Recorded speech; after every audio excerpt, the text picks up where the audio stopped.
बलभद्र सुभद्राभ्याम जगन्नाथायते नमः। अचिंत्य व्यक्त रूपाय निर्गुणाय गुणात्मने समस्त जगदाधार मूर्तये ब्रह्मणे नमः। कक्षा में सभी का स्वागत है। आज हम लोग कुछ सामान्य ग्रहण परिचय के बारे में पढ़ेंगे। जब ग्रहण, चंद्र ग्रहण, सूर्य ग्रहण, दो प्रकार के ग्रहण हम लोग ग्रहण के विषय में जानते हैं। अब आकाश में दृश्यमान होता है, उसमें विशेष करके ग्रहण की भेद खंडक ग्रहण, वलय ग्रहण व खग ग्रहण व पूर्ण ग्रहण, इस प्रकार हम लोग भेद चार प्रकार के समझते हैं। और आगे आने वाला जो ग्रहण है वो 7 तारीख को भाद्रपद मास पूर्णिमा तिथि में एक चंद्र ग्रहण आने वाला है। और ग्रहण कब होता है और ग्रहण का परिभाषा क्या है, हम ग्रहण की जानकारी कैसे करते हैं, उस प्रसंग में सामान्य चर्चा व ग्रहण परिचय के विषय में पढ़ेंगे।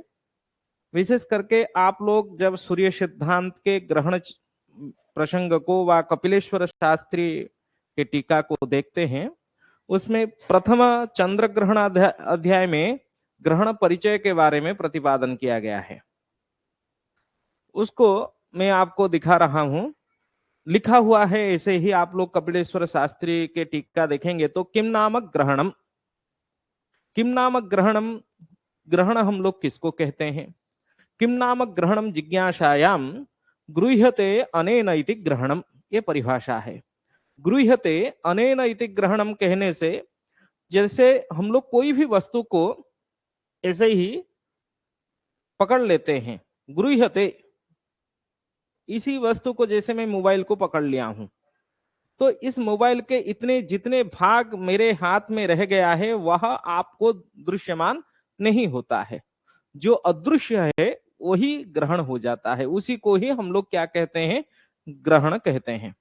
इसी कारण से गृह्यते अनेन इति ग्रहणम एक परिभाषा वहां कपिलेश्वर शास्त्री के ग्रंथ में प्रतिपादन किया गया है। उसके नेक्स्ट आप लोग देखेंगे तो इसमें परिभाषा ग्राहको यदा ग्राह्यम वस्तुम गृह्णाति तदा ग्रहणम। एक ग्राहक, जैसे मैं ग्राहक बन गया और मोबाइल को पकड़ लिया, ये मोबाइल क्या हो गया? ग्राह्य। और मैं क्या हो गया? ग्राहक। मेरा हाथ क्या हो गया? ग्राहक। ग्राहक ग्राह्य वस्तुम गृह्णाति इति ग्रहणम। इस परिभाषा में कोई भी वस्तु, एक दो बिंदु होते हैं, एक ग्राहक होता है, दूसरा ग्राह्य होता है। और ग्राहक हमेशा ग्राह्य वस्तु को गृह्यते, पकड़ लेता है अथवा आच्छादित करता है। इसलिए ग्राह्य को छाद्य कहा गया है और ग्राहक को छादक कहा गया है। ग्राहक ग्राह्य वस्तुम गृह्णाति अथवा छादक छाद्य वस्तुम गृह्णाति तदा ग्रहणम, ये दोनों परिभाषा हो सकता है। छादक छाद्य वस्तुम गृह्णाति व ग्राहक ग्राह्य वस्तुम गृह्णाति तदा ग्रहणम, ये दोनों परिभाषा हम लोग समझ सकते हैं। कोई भी ग्रहण में, किसी भी ग्रहण में, आप चंद्र ग्रहण, सूर्य ग्रहण व शुक्र ग्रहण, किसी भी ग्रहण में दो अवयवों का हम लोगों को पहले जानकारी होता है, एक ग्राहक, दूसरा ग्राह्य। जिसका ग्रहण होता है, जैसे मैं मोबाइल हाथ में रखा तो ग्रहण किसका हुआ? ना मोबाइल का, इसलिए मोबाइल ही ग्राह्य होगा। इसी प्रकार चंद्र ग्रहण में चंद्र का ही आच्छादित होता है, इसलिए चंद्र ही ग्राह्य है।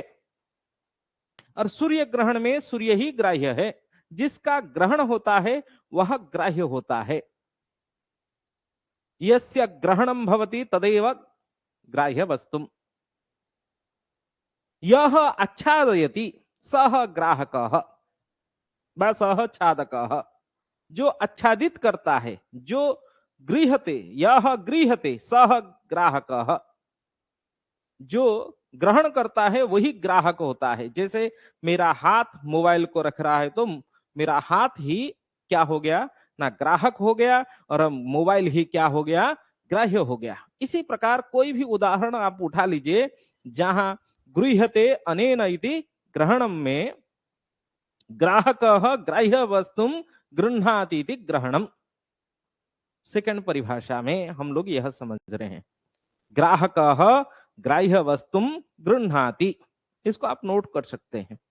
इसके बाद आप जब ग्रहण के और आगे की प्रसंग देखते हैं, उसमें लिखा गया है अतो ग्रहणे ग्राह्य ग्राहकयोः योगो अवश्यम भावी।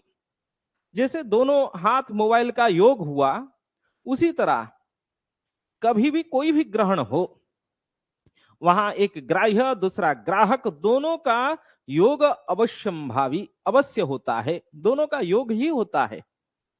दृष्टि सूत्र में योग हो, हम लोगों को दिखाई देता है, चंद्रमा सूर्य को आच्छादित करते हुए हम लोगों को दिखाई देने से हमारे दृष्टि सूत्र सूर्य चंद्रमा के लिए एक ही दृष्टि सूत्र बन जाता है।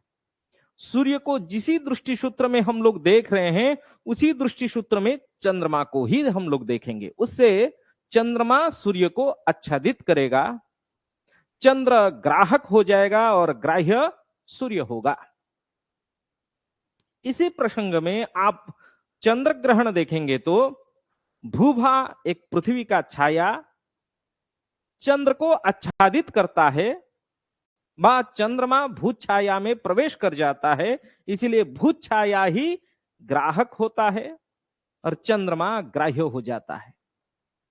तो इन दोनों की योग एक ही दृष्टि सूत्र में होने के कारण योग अशम माने अवश्यम भावी यहां कहा गया है, अवश्य होता है, दोनों का योग के जैसा हम लोगों को दृश्यमान होता है। इसमें और एक परिभाषा आगे कहते हैं, योगः तयोः अंतराभावे संभवति। किसी भी योग के विषय में हम लोग जब समझते हैं, दोनों को हम लोग जोड़ दें एक साथ, दोनों एक ही सीधे में, एक सरल रेखा में, एक समतल में, एक सीधे ही रह जाने से, हमारा दृष्टि सूत्र एक ही होने से वहां हम लोगों को यह ज्ञान होता है उन दोनों का अंतर अभाव हो जाता है। इसीलिए परिभाषा कहते हैं योगः तयोः अंतराभावे संभवति, उन दोनों की अंतर अभाव से ही योग संभव होता है। ऐसे नहीं ग्राह्य एवं ग्राहक दोनों का योग कब होगा ना, दोनों का अंतराभाव होने से ही ग्राह्य ग्राहक का योग होगा। इसके बाद फिर से आगे की परिभाषा, ये योग व अंतराभाव कब होता है ना, किसका होता है ना, ग्राह्य ग्राहकयोः अंतराभावत्वम ग्रहणम। तीसरा एक परिभाषा हम लोगों को पता चल गया। एक तो पहले परिभाषा कह दिए गृह्यते अनेन इति ग्रहणम, दूसरा परिभाषा क्या आ गया ना, ग्राहकः यदा ग्राह्य वस्तुम गृह्णाति तदा ग्रहणम। उसके बाद कहते हैं ये दोनों का अतो ग्रहणे ग्राह्य ग्राहकयोः योगो अवश्यम भावी, दोनों का योग अवश्य होता है। तो योग तयोः अंतराभावे संभवति, योग कब होता है ना, दोनों का जब अंतर अभाव हो जाए तब जाके योग हो जाएगा। तो इससे क्या सिद्ध होता है ना, ग्राह्य ग्राहकयोः अंतराभावत्वम ग्रहणत्वम, ग्राह्य एवं ग्राहक का जो अंतर अभाव होगा तब जाके ग्रहण संभव होगा। ये तीन परिभाषा यहां बताए गए। इसके बाद आप लोग आगे की चिंतन करते हैं तो ये अंतराभाव क्या है, प्रश्न आ जाता है अंतर अभाव क्या है। अंतर अभाव, अंतराभाव संधि होके लिखा हुआ है। उसमें फिर से मन में प्रश्न आता है, अरे ग्रह तो आपने एक ग्रह दूसरा ग्रह ऊर्ध्व ऊर्ध्व क्रम में पृथ्वी को केंद्र मानते हुए अथवा सूर्य को केंद्र मानते हुए ग्रह अपने अपने कक्षा में भ्रमण कर रहे हैं। वो भू केंद्रिक ग्रह कक्षाक्रम कहे अथवा सूर्य केंद्रिक ग्रह कक्षाक्रम का चिंतन हम लोग करें, दोनों में ऊर्ध्व ऊर्ध्व क्रम में ग्रह विद्यमान होते हैं और अपने अपने कक्षा में भ्रमण कर रहे हैं, तो उनका अंतर अभाव कैसे होगा? जैसे मैं कहूं ये दोनों वस्तु आपके आंख के सामने आ जाए, तो ये दोनों यदि ऊपर नीचे हैं तभी आप दोनों को ही देख सकते हैं सटीक रूप से, परंतु एक दूसरे के सामने आ जाने से आप अभी ये रिमोट को नहीं देख पा रहे होंगे। देख रहे हैं? नहीं देख रहे हैं। क्यों? दोनों ऊर्ध्व ऊर्ध्व क्रम से हैं, विद्यमान है, लेकिन मोबाइल आपके सामने आ गया इसलिए आप रिमोट को नहीं देख पा रहे हैं। ये यदि उत्तर दक्षिण अंतर होंगे तभी आप देख सकते हैं, पूर्व पश्चिम अंतर होंगे तभी देख सकते हैं, परंतु ऊर्ध्व अध अंतर होने के बाद भी ये दोनों पूर्व पश्चिम अथवा उत्तर दक्षिण कोई भी अंतर, दोनों अंतर अभाव हो जाए, भले ही ग्रह ऊर्ध्व अध अंतर अभाव अंतर अंतर से हमेशा अंतरित होके हमेशा विद्यमान है, परंतु उन दोनों का पूर्व पश्चिम अंतराभाव, पूर्व पश्चिम अंतराभाव अंतराभाव हो जाए, ऊर्ध्व अध अंतराभाव हो जाए, तब आप एक बिंब के द्वारा दूसरा बिंब आच्छादित होने के कारण उसको देख नहीं सकते हैं। यही प्रसंग है। तो उस परिभाषा में, उत्पत्ति में व चंद्र ग्रहण की परिचयात्मक में आप कपिलेश्वर शास्त्री जी के जो टीका है उसमें देखेंगे तो आपको पता चलेगा। पहले कहते हैं तो भी कब ग्रहण होगा? केवलम पूर्वापर अंतराभावे ग्रहणम बा, केवल पूर्वापर अंतराभाव हो जाने से ग्रहण हो जाएगा क्या? नहीं, ऐसे भी नहीं हो सकता है। यदि पूर्वापर अंतराभाव हो जाए परंतु दोनों उत्तर दक्षिण में अंतरित हो, दोनों उत्तर दक्षिण में अंतरित हो, पूर्व पश्चिम अंतराभाव हो जाए एक दोनों, परंतु उत्तर दक्षिण के अंतरित होने से तब भी ग्रहण संभव नहीं है। एक बिंब दूसरे बिंब को आच्छादित नहीं कर सकता है। तो कब होगा? ना केवल याम्योत्तर अंतराभाव हो जाने से हो जाएगा क्या? ऐसा भी नहीं होगा। दोनों एक ही सरल रेखा में आ जाए, लेकिन आप दोनों बिंब को देख सकते हैं, तभी ये अंतराभाव के द्वारा ग्रहण संभव नहीं हो सकता है। इन दोनों का पूर्वापर याम्योत्तर, याम्य मतलब दक्षिण, दक्षिण उत्तर, पूर्व पश्चिम, दोनों का ये दोनों अंतराभाव हो तभी जाके ग्रहण संभव होगा। उस प्रसंग में वहां परिष्कार किया गया है, एक एक करके प्रश्न पूछते हैं और उसका उत्तर देते हैं।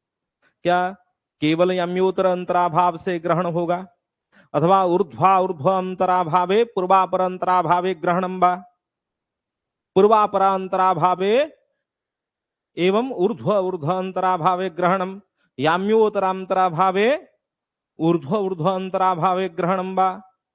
इसमें मन में कई प्रश्न आने के बाद अंतिम में यह सिद्ध करते हैं, जब ग्रहण होता है वो चंद्र ग्रहण हो अथवा सूर्य ग्रहण, इन दोनों स्थिति में आप पूर्वापर अंतराभाव,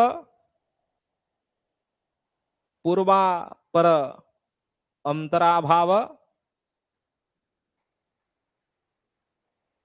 एवं याम्योत्तरांतराभाव,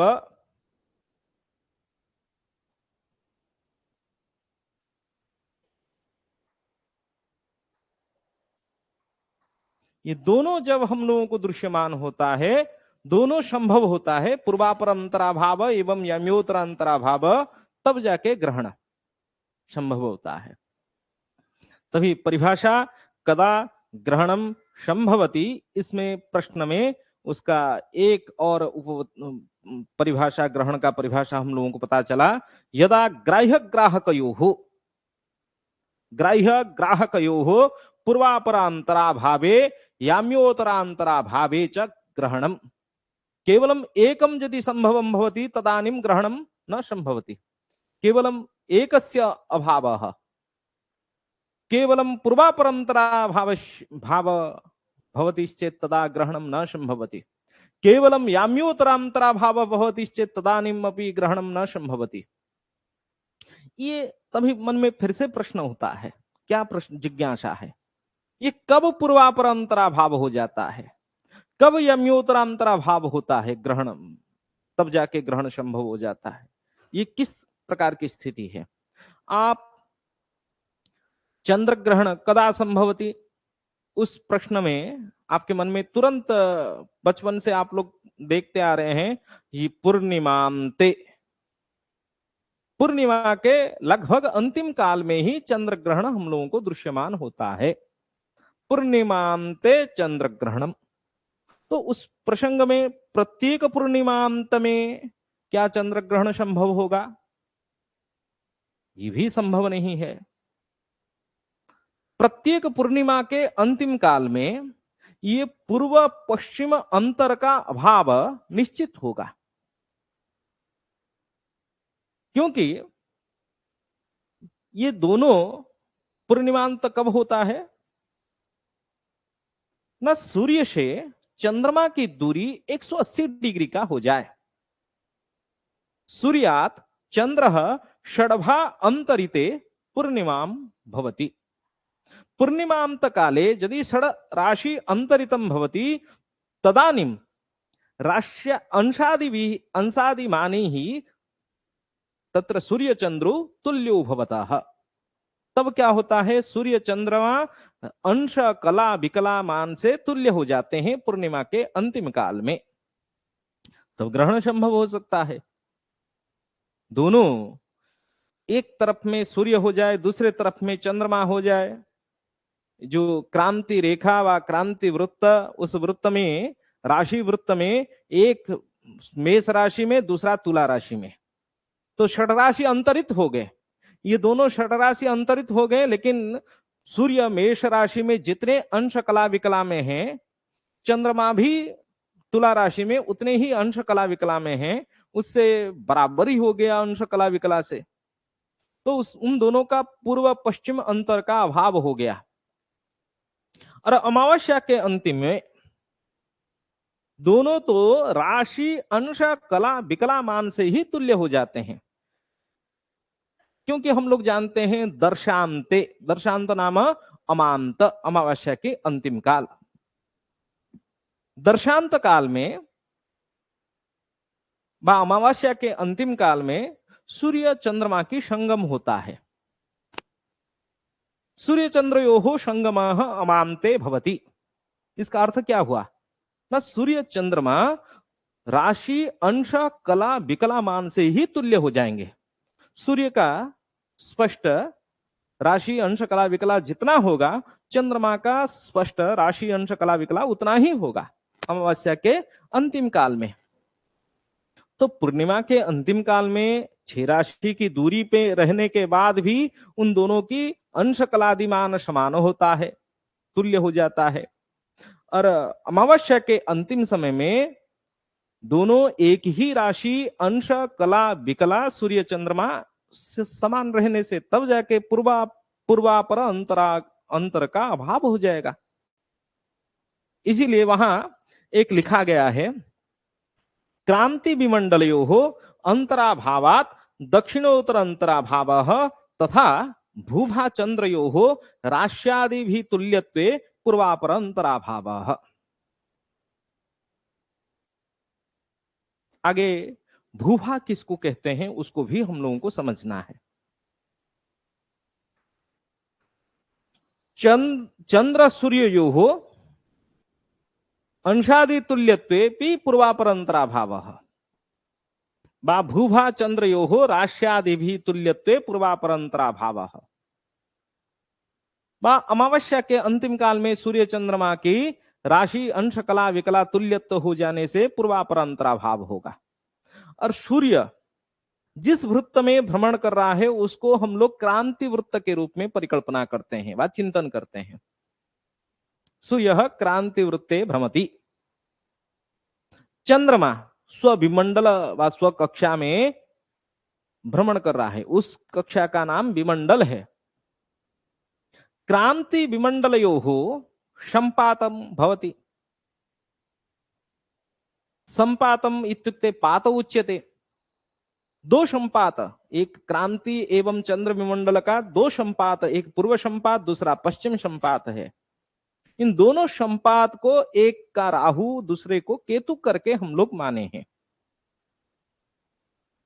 इन संपात स्थान में अंतर का अभाव हो जाता है। जब इन संपातों में सूर्य चंद्रमा रह जाए, सूर्य अथवा चंद्रमा, तब अंतराभाव हो सकता है। कौन सा अंतराभाव? ना उत्तर दक्षिण अंतराभाव। इसीलिए क्रांति विमंडलयोः अंतराभावात दक्षिणोत्तर अंतराभाव। क्योंकि हम लोग क्रांति एवं चंद्र विमंडल के संपात पात व राहु जो मानते हैं व एक परिकल्पना करते हैं, उससे संपात के स्थान में हमेशा अंतर शून्य होगा। जब उस बिंदु में भी आ जाए तभी उत्तर दक्षिण का अंतर अभाव हो जाएगा। तब केवल उत्तर दक्षिण अंतर अभाव हो जाए तब ग्रहण हो जाएगा क्या? ना ना, ऐसे भी नहीं होगा। दोनों होना चाहिए। दोनों कब होगा? जैसे यहां चंद्र ग्रहण की प्रसंग को बताया गया है। क्रांति विमंडलयोः अंतराभावात् दक्षिणोत्तर अंतराभावः तथा भूभा चंद्रयोः राश्यादि भी तुल्यत्वे पूर्वापर अंतराभावः। अतः चंद्र कक्षास्थो भूभा ग्राहकः चंद्रम ग्राह्यम गृह्णाति तदेव ग्रहणम। ये कब होगा? ना पूर्णिमा के अंतिम काल में होगा। पूर्णिमा के अंतिम काल में, जिसको हम लोग सराभाव कहते हैं, सर का अभाव हो जाना। हर पूर्णिमांत में चंद्र ग्रहण संभव नहीं है। जिस पूर्णिमांत में दोनों हम लोगों को प्राप्त हो, क्योंकि हर पूर्णिमांत में तो पूर्वापर अंतराभाव होगा, पूर्व पश्चिम अंतर का अभाव होगा। जिस पूर्णिमा के अंतिम काल में ये दोनों प्राप्त होंगे, याम्योत्तर अंतराभाव एवं पूर्वापर अंतराभाव, उस पूर्णिमांत में जाके चंद्र ग्रहण संभव होगा। तब जाके चंद्र कक्षा में स्थित भूभा ग्राहक चंद्र को आच्छादित करेंगे। आगे उस प्रसंग में एक चित्र आप लोगों को समझना है। इसमें चंद्र ग्रहण की चित्र बनाया गया है। देखिए, सूर्य, सोच लीजिए सूर्य क्रांति वृत्त में भ्रमण कर रहा है। सूर्य यस्मिन् वृत्ते भ्रमति तदेव क्रांति वृत्तम इति अस्माभिः परिकल्प्यते। तो सूर्य के विरुद्ध दिशा में, अपोजिट साइड में, हमेशा पृथ्वी का छाया, जैसे जैसे सूर्य भ्रमण करेगा, सूर्य ऐसे ऐसे भ्रमण करेगा तो पृथ्वी का छाया भी उसी तरह अनवरत भ्रमण करेगा। तो सूर्यात् भार्धांतरिते भूच्छाया अवश्यमेव विद्यते। सूर्य से षडराशि अंतरित होके पृथ्वी का छाया निश्चित रूप में विद्यमान होता है। सूर्यतः, क्योंकि सूर्य भ्रमण कर रहा है, सूर्य पृथ्वी के विरुद्ध दिशा में, सूर्य जिस दिशा में होगा उस दिशा में पृथ्वी क्या होगी? आलोकित होगी। उसके अपोजिट साइड में क्या होगा? ना अंधकार होगा। पृथ्वी का छाया से उत्पन्न जो अंधकार है, पृथ्वी मतलब भू और भा मतलब छाया, भूभा मतलब भू छाया। पृथ्वी का छाया उत्पन्न होने के कारण सूर्यात् विरुद्ध भागे पृथ्व्याः छाया भूभा तद षडराशि अंतरिते सदैव विद्यते, प्रत्येक क्षण हमेशा विद्यमान होता है। और पूर्णिमा के अंतिम काल में जब इन तीनों में व पृथ्वी का छाया एवं चंद्रमा में, पृथ्वी का छाया एवं चंद्रमा में क्या हो जाए, पृथ्वी का छाया मतलब भूभा, भूभा चंद्रयो हो पूर्वापर अंतराभाव हो जाए। इसका अर्थ यह हुआ, यह चंद्रमा पृथ्वी के छाया के मध्य में प्रवेश कर जाए। भूच्छायायाम चंद्र पूर्णिमांत काले यदा प्रविशति तदानीमेव चंद्र ग्रहणम। क्योंकि यह एक संपात बिंदु षटराशि अंतरित में होगा, तो ये जो क्रांति वृत्त में सूर्य विद्यमान है उसके अपोजिट साइड में हमेशा पृथ्वी का जो छाया है वह भी षटराशि अंतरित में क्रांति वृत्त में निश्चित रूप में विद्यमान होगा। और उस क्रांति वृत्त में भूछाया विद्यमान होने से, क्योंकि हम लोग अभी समझ रहे थे क्रांति चंद्र विमंडलयोः संपातः राहु व केतु, क्रांति एवं चंद्र विमंडल की जो संपात होती है उसको राहु अथवा केतु कहा जाता है। हम लोग जब कुंडली बनाते हैं उसमें राहु स्पष्ट केतु स्पष्ट भी लिखते हैं। इसका पूरा पूरा एक मोटा मोटी अर्थ यह हो गया, सूर्य स्पष्ट चंद्र स्पष्ट पूर्णिमा के अंतिम समय में दोनों की अंश कला विकला समान हो जाएगी। भूत छाया मतलब हम लोग उसको राहु अथवा केतु यदि माने, भूत छाया के तुल्य अथवा केतु के तुल्य व राहु के तुल्य यदि चंद्र स्पष्ट हो जाए, चंद्र स्पष्ट जितना है राहु स्पष्ट उतना ही अंश कला विकला में, राशि अंश कला विकला में समान हो जाए, तब वहां क्या होगा, उत्तर दक्षिण का अंतर अभाव भी हो जाएगा एवं पूर्व पश्चिम का अंतर अभाव भी हो जाएगा। दोनों संभव हो गया वहां, क्योंकि राहु केतु से ही वह चंद्र विमंडल क्रांति वृत्त के संपात से ही उत्तर दक्षिण अंतर सृष्टि होता है और उस संपात स्थान में अंतर का अभाव हो जाता है। कौन से अंतर का अभाव है ना, उत्तर दक्षिण अंतर का अभाव। तो आप यदि राहु स्पष्ट के साथ चंद्र स्पष्ट किसी भी पूर्णिमा के अंतिम में बराबर हो जाए तो वहां ग्रहण संभव है। इस कारण से जब बचपन में हम लोग पढ़े थे, कहा जाता था एक सरल रेखा में एक समतल में तीनों आ जाए, सूर्य पृथ्वी चंद्रमा, तब ग्रहण होगा। इसका अर्थ क्या हुआ ना, पृथ्वी के छाया के मध्य में चंद्रमा प्रवेश कर जाएगी। इसलिए भूत छायायाम यस्मिन् पूर्णिमांते चंद्र प्रविशति तदानीमेव ग्रहणम, ये भी एक परिभाषा हो सकता है।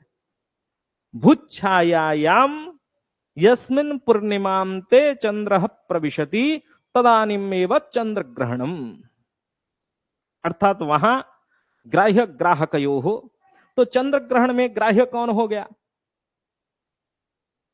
चंद्र ग्रहण में ग्राहक हो गया भू भा बा भू छाया, और ग्राह्य कौन हो गया ना, चंद्रमा। जिसका ग्रहण होता है वही ग्राह्य होता है। तो चंद्रमा भूत छाया में प्रवेश करेगी। तो ग्राह्य ग्राहकयो हो अंतराभावत्वम ग्रहणत्वम, तत्र किम अंतराभावत्वम ना, पूर्वापर अंतराभावत्वे याम्योतरांतराभावत्वे चंद्र ग्रहणम संभवती पूर्णिमांत काले। ये परिष्कार हो गया, समझ गए बात को। इसके बाद आगे सूर्य ग्रहण की हम लोग चिंतन करें। सूर्य ग्रहण में ये चंद्र कक्षा में चंद्र भ्रमण करते हुए पृथ्वी के सामने में आ जाता है। पृथ्वी के सामने आ जाने के कारण, आने के कारण पृथ्वी में इस भाग में जो लोग निवास कर रहे हैं उनके आंख के सामने चंद्रमा हो जाएगा। जैसे मेरे चक्षु के सामने ये मोबाइल हो जाए तो मैं आप लोगों को, आप लोग जो कैमरा में जुड़े हुए हैं, आप लोगों को देख नहीं सकता हूं और आप मेरे आंख को नहीं देख सकते हैं। इससे इसका अवरोधक हमारे दोनों के बीच में अवरोधक कौन बन गया? ये मोबाइल बन गया। उसी तरह जब चंद्रमा हमारे चक्षु के सामने आ जाएगी तो सूर्य का जो आलोक है वो आलोक का बा किरण का अवरोधक बा ज्योति का अवरोधक हो जाएगा कौन? ना चंद्रमा। वहां ज्योतिर्दुर्दोष उत्पन्न होगी। उससे ही चंद्रमा हमारे पृथ्वी एवं सूर्य के मध्य भाग में आ जाने के कारण वो ग्रहण संभव होगा। और यह कब होगा? ना अमावस्या के अंतिम काल में। यहां भी वही बात है, सूर्य चंद्रयोः अंतराभावत्वं भवति एव राश्यादि माने तुल्यत्वे। राशि अंश कला विकला में अमावस्या के अंतिम काल में दोनों की दोनों क्या हो जाते हैं? तुल्य हो जाते हैं, समान हो जाते हैं। और ये दोनों राशि अंश कला विकला में समान हो जाने के कारण और संपात स्थान में होंगे। संपात स्थान में मतलब यदि जैसे हम लोग पात व क्रांति चंद्र विमंडलयो हो संपात, राहु अथवा केतु, जिस संपात को हम लोग राहु केतु के रूप में नाम दे रहे हैं, छाया, उस छाया से अंतराभाव होगा। कौन सा अंतराभाव? ना उत्तर दक्षिण अंतराभाव। राशि अंश कला विकला से तुल्य हो जाने के कारण वहां पूर्वापर अंतराभाव निश्चित है। और एक संपात स्थान में स्थित होने से याम्योत्तरांतराभाव होगा। उससे अमावस्या के अंतिम काल में सूर्य चंद्रयो हो, क्योंकि वहां चंद्रमा ग्राहक है और सूर्य ग्राह्य है। यस्य ग्रहणम भवति तदेव ग्राह्यः, यह गृह्णति सह ग्राहकः। ये याद रखना पड़ेगा हम लोगों को। सूर्य चंद्रयो हो अंतराभावे, कस्मिन् अंतराभावे? ना पूर्वापर अंतराभावे याम्योत्तरांतराभावे च अमावस्या अंतिम काले किम भवति? ना सूर्य ग्रहणम। परंतु यह सूर्य ग्रहण सार्वभौमिक नहीं है, हमेशा हर जगह में एक जैसा हम लोगों को दृश्यमान नहीं होता है। उसका कारण क्या है?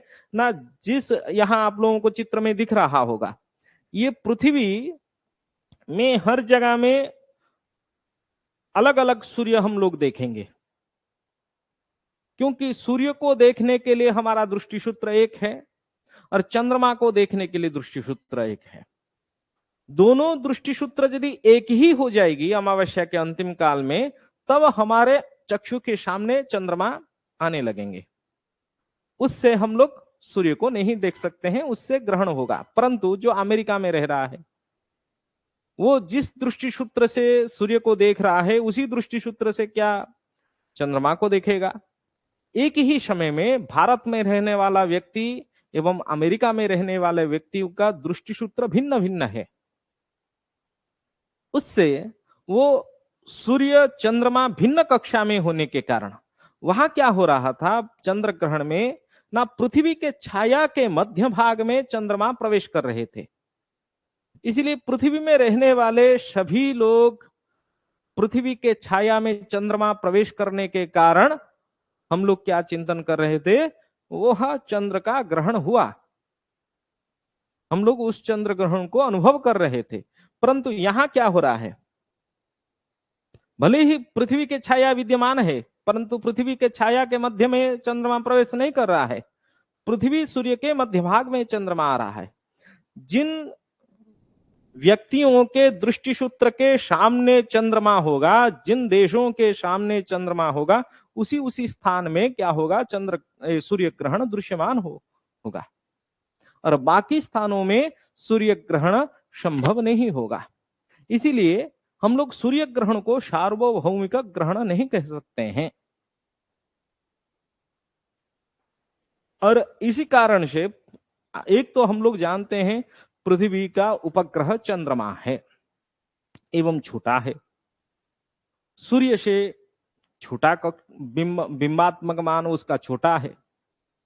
उससे क्या ज्ञान होता है? चंद्रमा संपूर्ण रूप में सूर्य को आच्छादित नहीं कर सकता है।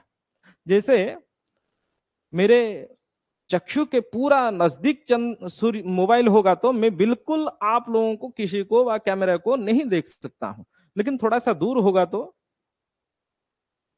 मुझे जो आच्छादित, मेरे मुंह को जो आच्छादित करता है, जैसे जैसे मैं कैमरा के पास में ले जाऊंगा आप लोग बिल्कुल मुझे नहीं देख सकते हैं। ये जो स्मार्टफोन में स्मार्ट बोर्ड आपको दिख रहा है, जैसे जैसे मैं आपको निकटवर्ती लेते जाऊंगा वो पूरा पूरा आप क्या करेंगे ना, नहीं देख पाएंगे। यही विषय होता है, यही प्रसंग होता है। हमारे चक्षु के सामने यदि अधिक नजदीक हो जाए चंद्रमा, तो हम लोग सूर्य ग्रहण में भी सूर्य को संपूर्ण रूप में ग्रहण कर देख सकते हैं, लेकिन ये हमेशा संभव नहीं होता है। इसलिए लगभग समय में सूर्य ग्रहण खंड ग्रहण के रूप में हम लोगों को दृश्य होता है, उसका आंशिक ग्रहण होता है, संपूर्ण ग्रहण नहीं होता है। जब संपूर्ण ग्रहण होगा, आप लोग ग्रहण के समय में विशेष करके पंच अवयव दृश्यमान होंगे। आगे जाके वह प्रसंग को हम लोग पढ़ेंगे। ग्रहण काल में एक तो स्पर्श स्पर्श होगा और दूसरा मोक्ष होगा, और मध्य में रहने के कारण मध्य ग्रहण होगा। जैसे यहाँ चित्र में आप लोग देख रहे हैं, ये भूभा के जो पाली एवं सूर्य के पाली को स्पर्श करने के कारण यह चंद्रमा का स्पर्श भाग है। एवं इस तरफ क्या है? मोक्ष। ऐसे ही भूभा चंद्रमा, भूभा मतलब पृथ्वी के छाया के पाली एवं चंद्रमा के पाली के स्पर्श के कारण स्पर्श, एवं इस तरफ मोक्ष। अब जब मध्य में होगा तब मध्य ग्रहण। तीन अवयव निश्चित रूप में हम लोगों को दृश्यमान होंगे, स्पर्श, मध्य ग्रहण एवं मोक्ष।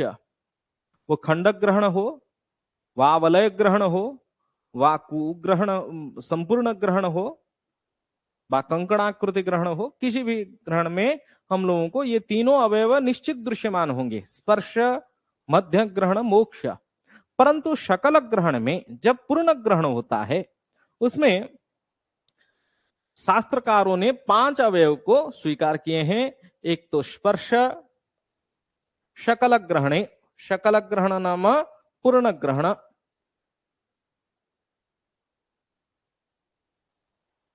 स्पर्श,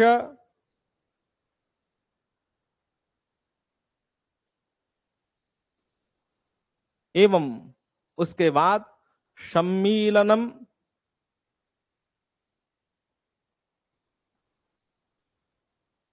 मध्य ग्रहणम,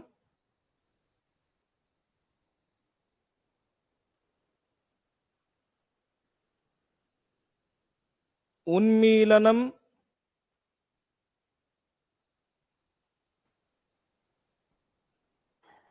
मोक्ष।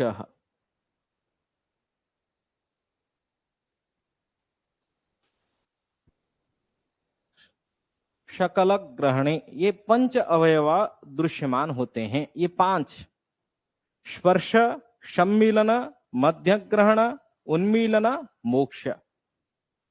ये इस प्रकार ग्रहण का परिचय में आप लोग 2 विषय हमेशा याद रखना है, एक ग्राह्य दूसरा ग्राहक, व एक छाद्य दूसरा छादक। जो ग्राह्य है वो छाद्य है, जो ग्राहक है वो छादक है। और ग्राहक हमेशा ग्राह्य वस्तु को ग्रहण करता है, ग्राहकः ग्राह्य वस्तुम गृह्णाति इति ग्रहणम। और अंतराभावे ग्रहणत्वं संभवति। अंतराभाव नाम पूर्वापरंतराभाव एवं याम्योतरांतराभाव तदा ग्रहणम। एवं चंद्र ग्रहणे भूभा ग्राहकः एवं चंद्रः ग्राह्यः। सूर्य ग्रहणे चंद्रः ग्राहकः सूर्यः ग्राह्यः। यस्य ग्रहणं भवति सः ग्राह्यः। आज केवल सामान्य परिचयात्मक चंद्र ग्रहण का विषय है, प्रसंग है। और आगे हम लोग चंद्र ग्रहण की एक के बाद एक श्लोक भी पढ़ लेंगे इस कक्षा में। धन्यवाद है सबको।